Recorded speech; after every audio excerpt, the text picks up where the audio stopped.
Assalamualaikum warahmatullahi wabarakatuh.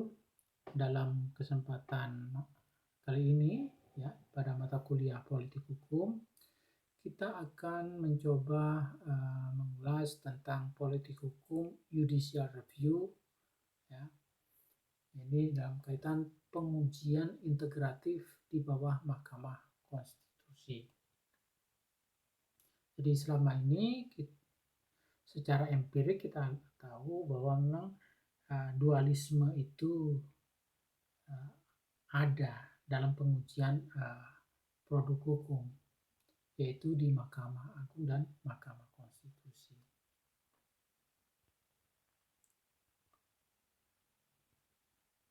Nah, adanya dualisme pengujian produk hukum oleh Mahkamah Konstitusi dan Mahkamah Agung bukannya tidak menimbulkan masalah.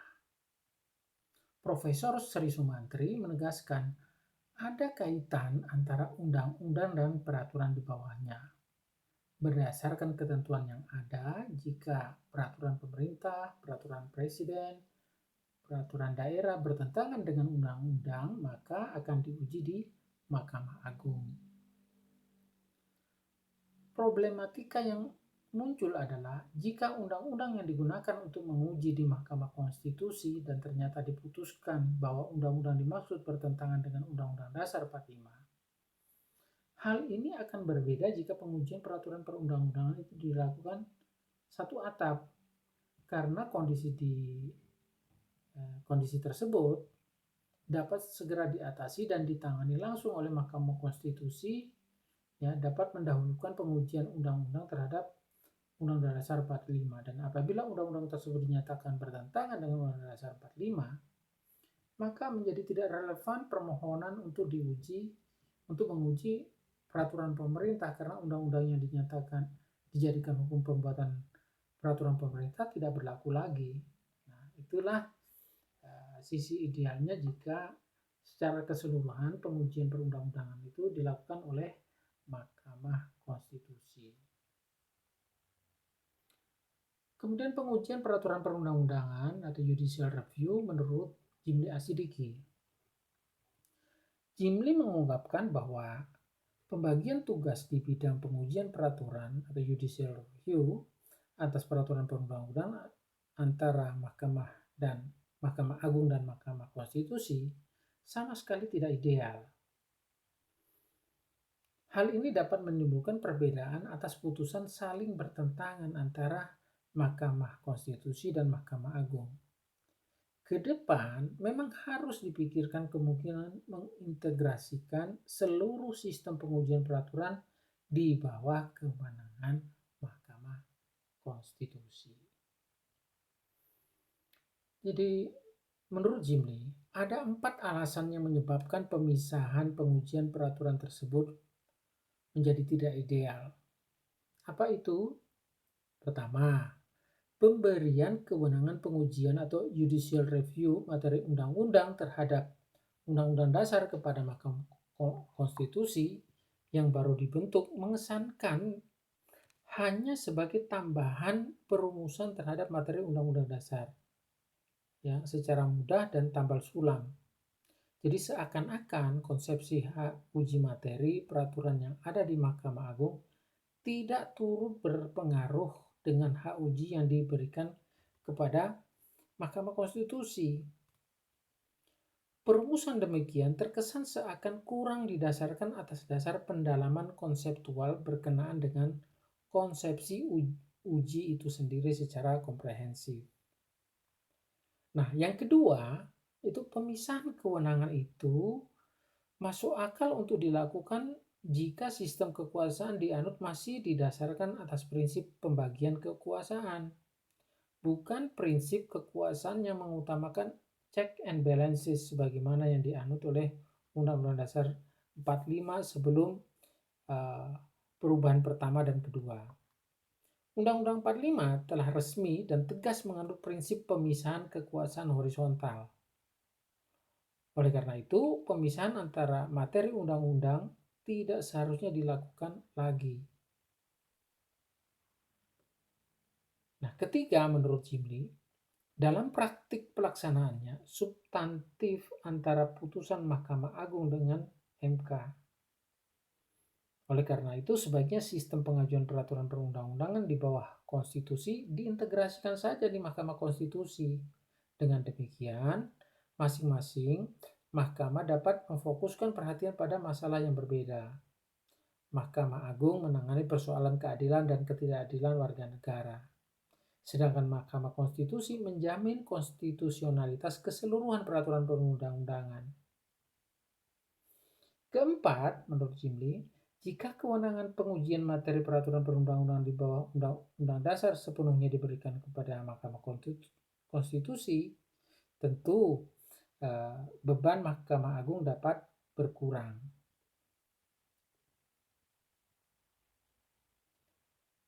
Oke. Kemudian pengujian peraturan perundang-undangan oleh Mahkamah Konstitusi sesuai dengan pasal 24 ayat 1.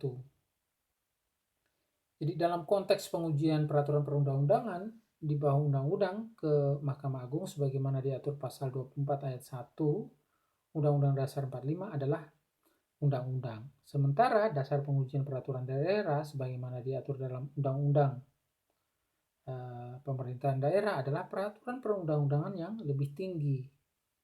Ketika dasar pengujian peraturan daerah juga mencakup Undang-Undang Dasar Negara 1945, maka telah menjadi kewenangan Mahkamah Konstitusi.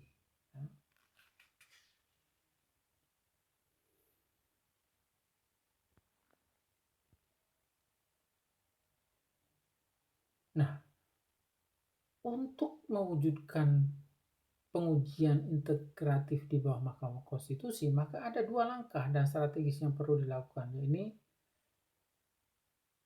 pertama, yang dilakukan itu adalah perubahan langsung terhadap Undang-Undang Dasar 45 dan undang-undang terkait dengan kekuasaan kehakiman, itu Mahkamah Agung dan Mahkamah Konstitusi. Nah, yang kedua itu mengenai urgensi rekrutmen dan pengawasan hakim Mahkamah Konstitusi oleh Komisi Yudisial, gitu. Ya.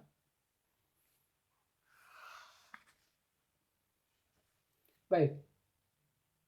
Nah, terkait dengan perubahan undang-undang ya, terkait mewujudkan pengujian integratif di bawah Mahkamah Konstitusi itu, ya, itu menyangkut pada sisi menyangkut perubahan lanjutan terhadap Undang-Undang Dasar 45 dan undang-undang yang terkait dengan kekuasaan kehakiman, itu Mahkamah Agung dan Mahkamah Konstitusi. Jadi, sebagaimana yang kita tahu dalam diskursus di kalangan ahli hukum tata negara, eksistensi Undang-Undang Dasar 45 dan perubahannya masih dipersoalkan oleh banyak pihak. Kontroversi atas perubahan Undang-Undang Dasar 45 dapat dipetakan atas 3 kelompok. Kelompok pertama, kelompok yang ingin kembali ke Undang-Undang Dasar 45 yang asli, yaitu sebagaimana halnya sebelum terjadi perubahan. Kedua, kelompok yang ingin mempertahankan hasil amandemen yang ada sekarang. Sementara yang ketiga, itu kelompok yang ingin melakukan perubahan atau amandemen lanjutan. Jadi, secara teoritik, konstitusi dapat mengalami perubahan dengan mekanisme formal dan mekanisme informal. C.F. Strong yang menguraikan 5 cara formal perubahan konstitusi, yaitu melalui referendum, oleh parlemen dengan ratifikasi negara bagian, Special Constituent Assembly, ya, prosedur istimewa parlemen, dan prosedur parlementer biasa. Nah, kemudian jadi berangkat dari pemaparan teoritis terkait mekanisme perubahan konstitusi, maka Undang-Undang Dasar 45 telah mengalami perubahan baik secara formal maupun non-formal. Perubahan formal, ya, terhadap Undang-Undang Dasar 45 pada tahun 1999 sampai 2002 di MPR telah memunculkan dinamika dan interaksi politik di antara 11 fraksi, di mana politiknya diwarnai oleh kompetisi, tarik-menarik kepentingan, bargaining, dan kompromi politik. Nah, perlu juga disampaikan, walaupun Undang-Undang Dasar 45 tidak mengalami perubahan secara formal sejak tahun 2002, bahkan upaya anggota DPD mengubahnya pada tahun 2008 mengalami kegagalan. Akan tetapi menurut Fajrul Falak, sesungguhnya Undang-Undang Dasar 45 telah mengalami perubahan secara non-formal yang dilakukan lembaga legislatif maupun oleh interplay legislatif yudikatif dengan mengabaikan prosedur amandemen formal. Selengkapnya, Fajrul Falak menyatakan bahwa perubahan non-formal cenderung terjadi pada hasil-hasil kompromi politik atau rumusan-rumusan normal yang kabur dan tidak fix, ya, atau political adjustment. Misalnya threshold partai politik, pengusul capres-cawapres. Pergeseran pasal 18 tentang pemilihan umum kepala daerah demokratis oleh Dewan Perwakilan Rakyat Daerah menjadi pemilihan oleh rakyat secara langsung atau tentang letak penerapan otonomi di tingkat pemerintahan. Norma-norma derogative rights, ya, sebagaimana itu. Nah, perubahan non formal dihasilkan oleh kompromi baru pemaknaan atau terjadi pemaknaan ulang, misalnya oleh penafsiran hakim dalam adjudifikasi konstitusional. Jadi, amandemen Undang-Undang Dasar 45 telah bersikap responsif terhadap tuntutan reformasi politik. Namun, sejauh memenuhi kepentingan perumusnya, terutama tentang distribusi kekuasaan dan organisasi negara. Itu kepentingan DPR atau parpol, misalnya pencalonan presiden, ya, kemudian peserta pemilihan umum.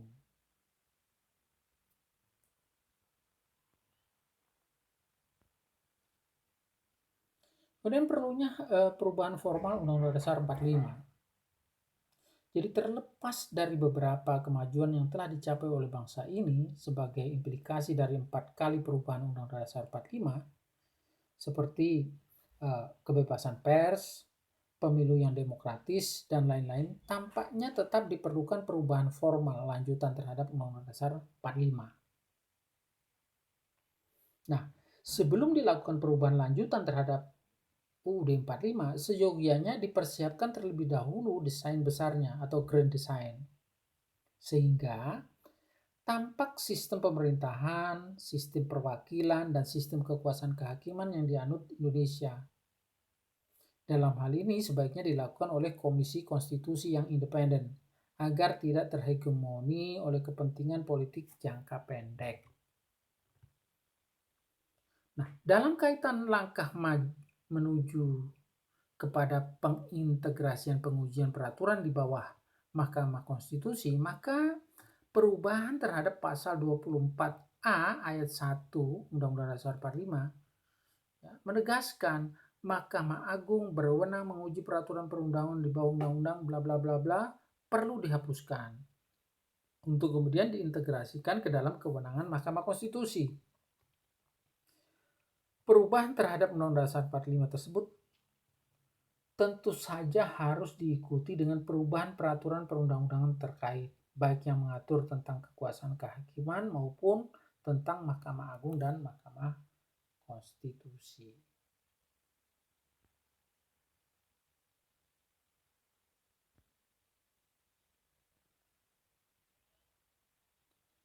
Nah, pengintegrasian kewenangan pengujian peraturan perundang-undangan di bawah Mahkamah Konstitusi tetaplah perlu dilakukan dengan garis demarkasi yang tegas agar Mahkamah Konstitusi tidak mudah tergelincir pada tindakan melampaui kewenangan yang eksesif pada ranah legislatif.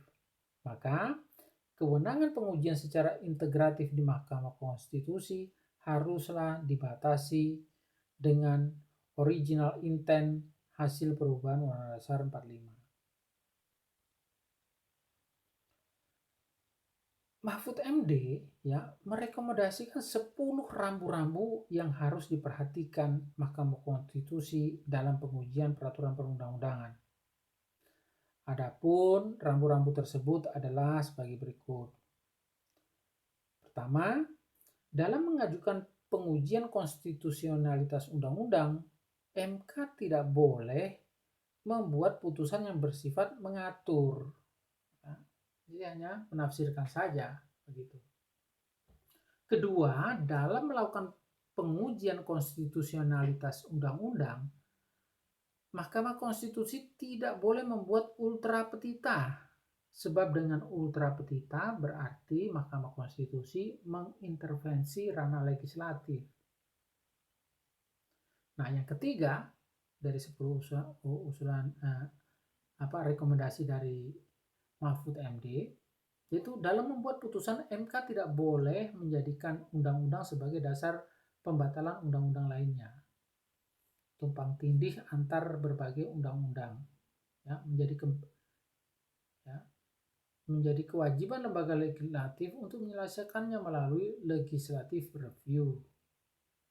Nah, yang keempat, dalam membuat putusan MK tidak boleh mencampuri masalah-masalah yang didelegasikan oleh Undang-Undang Dasar kepada lembaga legislatif untuk mengatur dan atau dalam undang-undang sesuai pilihan politiknya sendiri. Kelima, dalam membuat putusan MK tidak boleh mendasarkan pada teori yang tidak secara jelas dianut oleh konstitusi.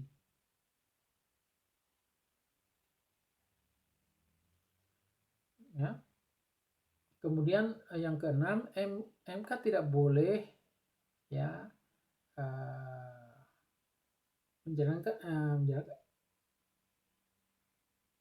asas nemo iudec in causa sua. Sedang yang ketujuh, para hakim MK tidak boleh berbicara atau mengungkapkan opini kepada publik atas kasus konkret yang sedang diperiksa MK, termasuk di seminar-seminar dan pidato resmi.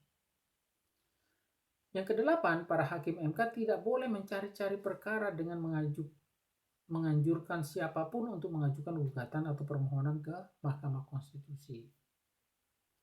Sedang yang 9, menurut Mahfud MD, para hakim MK tidak boleh secara proaktif menawarkan diri sebagai penengah dalam silang sengketa politik antar lembaga negara atau antar lembaga-lembaga politik. Terakhir, Mahkamah Konstitusi tidak boleh membuat opini tentang eksistensi atau tentang baik buruknya Undang-Undang Dasar atau apakah Undang-Undang Dasar yang sedang berlaku perlu diubah atau dipertahankan. Oke, selanjutnya urgensi rekrutmen dan pengawasan Mahkamah Konstitusi oleh Komisi Yudisial. Jadi untuk menjalankan tugas dan fungsinya, Mahkamah Konstitusi terdiri dari 9 orang hakim konstitusi sebagaimana ditentukan pasal 24 ayat 3 Undang-Undang Dasar 45 menyatakan bahwa Mahkamah Konstitusi mempunyai 9 anggota hakim konstitusi yang ditetapkan oleh Presiden, yang diajukan masing-masing 3 oleh Mahkamah Agung, 3 Dewan Perwakilan Rakyat, dan 3 orang oleh Presiden. Ya. Dan dalam hal persyaratannya, semua hakim konstitusi memiliki integritas dan kepribadian yang tidak tercelah. Kemudian adil, negarawan yang menguasai konstitusi dan ketatanegaraan, serta tidak merangkap sebagai pejabat negara. Ya, jadi sesuai ketentuan pasal 24C pasal 24C ayat 5 Undang-Undang Dasar 45. Nah, dengan kewenangan yang begitu besar dan hakim yang hanya 9 orang, Mahkamah Konstitusi begitu dikdaya. Sampai-sampai almarhum Sacipto Raharjo, guru besar Fakultas Hukum Undip, sekaligus menggagas hukum progresif dalam artikelnya di Kompas, menyebut 9 hakim konstitusi sebagai ludah api atau idu geni. Jadi apa yang diputuskan oleh 9 hakim harus diikuti oleh 240 juta penduduk Indonesia. Itu menurut Profesor Sacipto Raharjo. Ya, kewenangan hakim konstitusi yang begitu besar dan disertai defisitnya integritas kewarganegaraan serta minimnya pengawasan terbukti menyuburkan mafia peradilan di Mahkamah Konstitusi.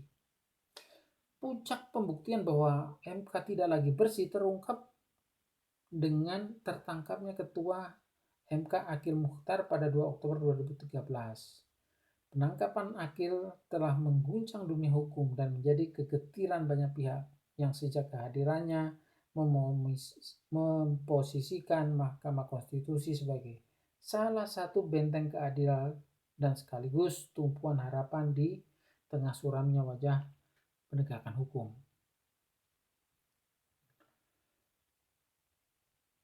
Dari berbagai kasus mafia peradilan di Mahkamah Konstitusi sekaligus meminimalisasi perilaku korup hakim konstitusi di masa depan, maka proses rekrutmen dan pengawasan hakim konstitusi seyogyanya menjadi ranah kewenangan Komisi Yudisial.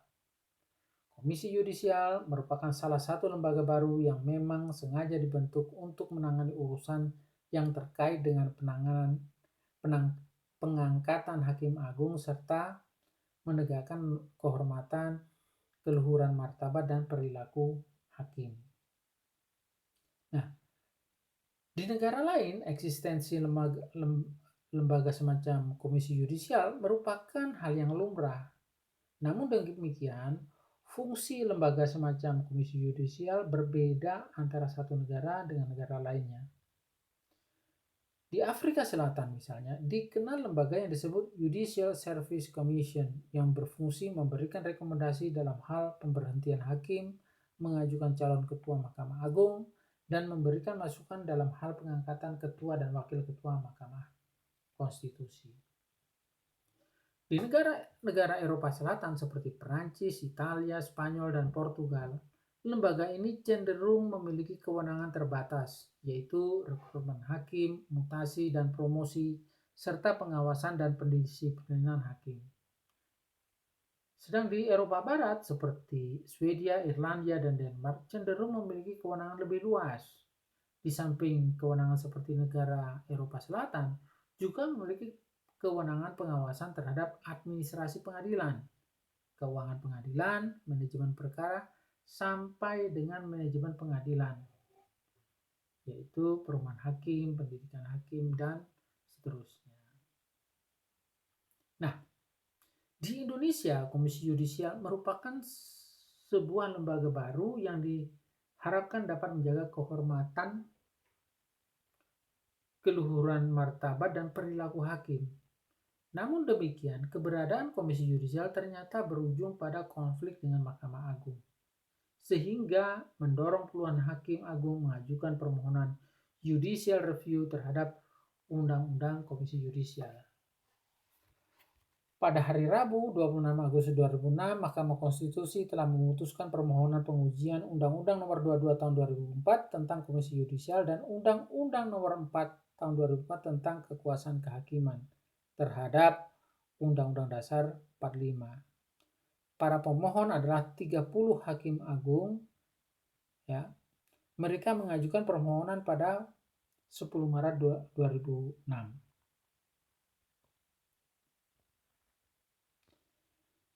Melalui amar putusan 005/PUU 4 Romawi 2006 menyatakan bahwa pasal 1 angka 5 sepanjang mengenai kata-kata Hakim Mahkamah Konstitusi, ya, pasal 20, pasal 21, pasal 22 ayat 1 huruf E, pasal 22 ayat 5, pasal 23 ayat 2, 3 dan 5, ya. Kemudian pasal 24 ayat 1, pasal 25 ayat 3 dan pasal 4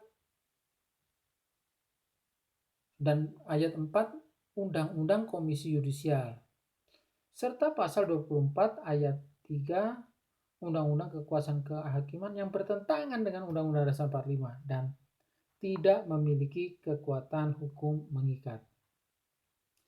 Jadi ada beberapa hal penting dengan adanya putusan Mahkamah Konstitusi tentang Undang-Undang Komisi Yudisial dan Undang-Undang Kekuasaan Kehakiman. Jadi, satu, hakim konstitusi tidak termasuk yang diawasi oleh Komisi Yudisial.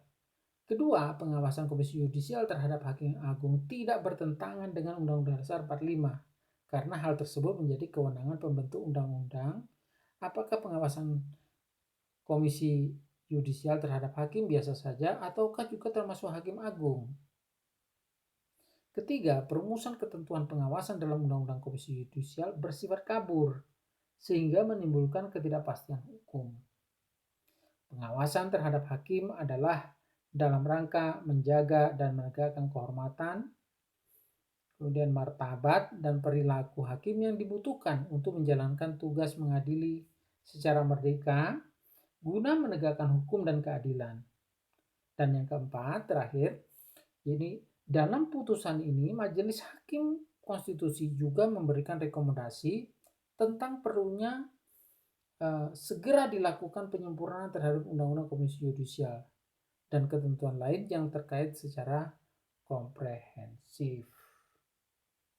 Ya. Kemudian putusan Mahkamah Konstitusi ya terhadap hal-hal yang telah diuraikan tadi telah mengundang berbagai kontroversi maupun reaksi. Pro kontra berbagai pihak terhadap putusan tersebut tentu saja berbasis data dan analisis. Nah, kontroversi pendapat terbagi dalam dua kelompok, yaitu pertama yang memandang keputusan tersebut syarat dengan konflik kepentingan, terlebih menyangkut Mahkamah Konstitusi sendiri. Putusan ini juga mengganggu sistem kelembagaan negara, check and balances. Ya, ujar Lukman Hakim Saifuddin, anggota DPR. Pendapat lain mengatakan bahwa lalu apa bedanya MK dengan Ketua MA yang mengeluarkan SK untuk memperpanjang masa kerjanya sendiri?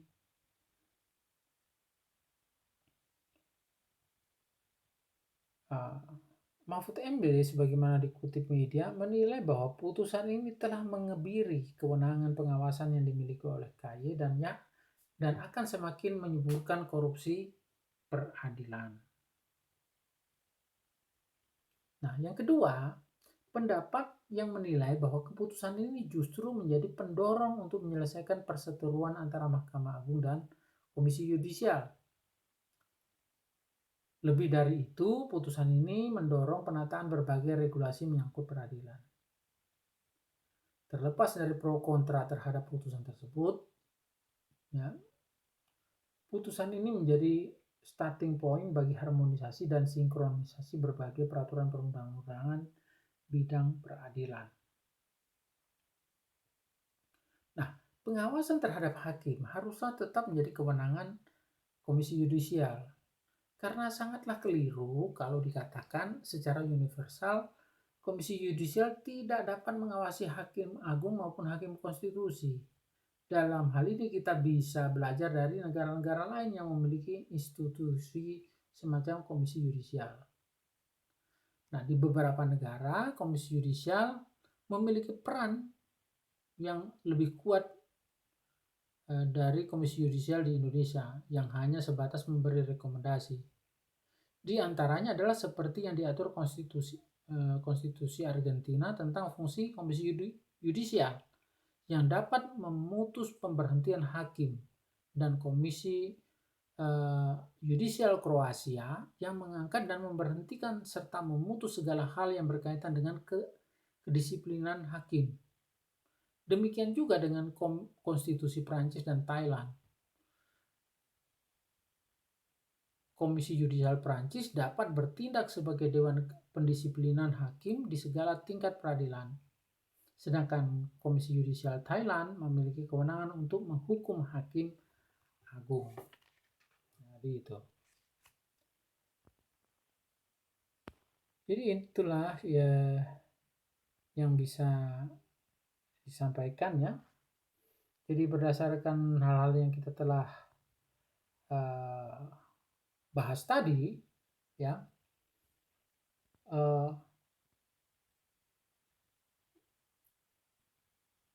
dapat diambil kesimpulan sebagai berikut. Pertama, adanya dualisme pengujian peraturan perundang-undangan oleh Mahkamah Agung dan Mahkamah Konstitusi serta defisitnya integritas para hakim telah menimbulkan ketidakadilan dan ketidakpastian dalam proses penegakan hukum. Nah, yang kedua, dalam rangka mewujudkan keadilan dan kepastian dalam pengujian perundang-undangan, maka ke depan perlu dilakukan pengintegrasian pengujian perundang-undangan di bawah Mahkamah Konstitusi.